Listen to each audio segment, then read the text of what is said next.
যুক্তরাষ্ট্র ও ইরানের মধ্যে চলমান অস্থিরতা যেন মধ্যপ্রাচ্যে উত্তেজনার পারদ চড়িয়েছে। ওয়াশিংটন ও তেহরানের পাল্টাপাল্টি হুমকি, সামরিক প্রস্তুতি ও কূটনৈতিক অনিশ্চয়তার মধ্যে সরাসরি সংঘাতের আশঙ্কা উড়িয়ে দিচ্ছেন না বিশ্লেষকরা।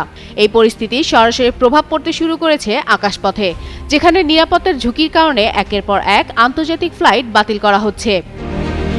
সম্ভাব্য সামরিক সংঘাতের আশঙ্কায় শীর্ষ এয়ারলাইনগুলো মধ্যপ্রাচ্যগামী ও মধ্যপ্রাচ্যে আকাশসীমা ব্যবহারকারী ফ্লাইট স্থগিত করেছে।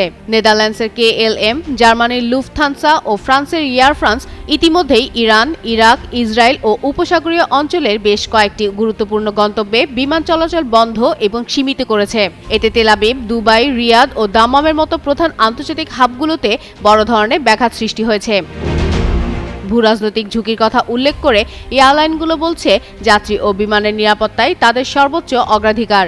এদিকে মার্কিন প্রেসিডেন্ট ডোনাল্ড ট্রাম্পের ইরানমুখী নৌবহর পাঠানোর ঘোষণা পরিস্থিতিকে আরও স্পর্শকাতর করে তুলেছে, যদিও এটিকে সতর্কতামূলক পদক্ষেপ হিসেবে বর্ণনা করা হচ্ছে।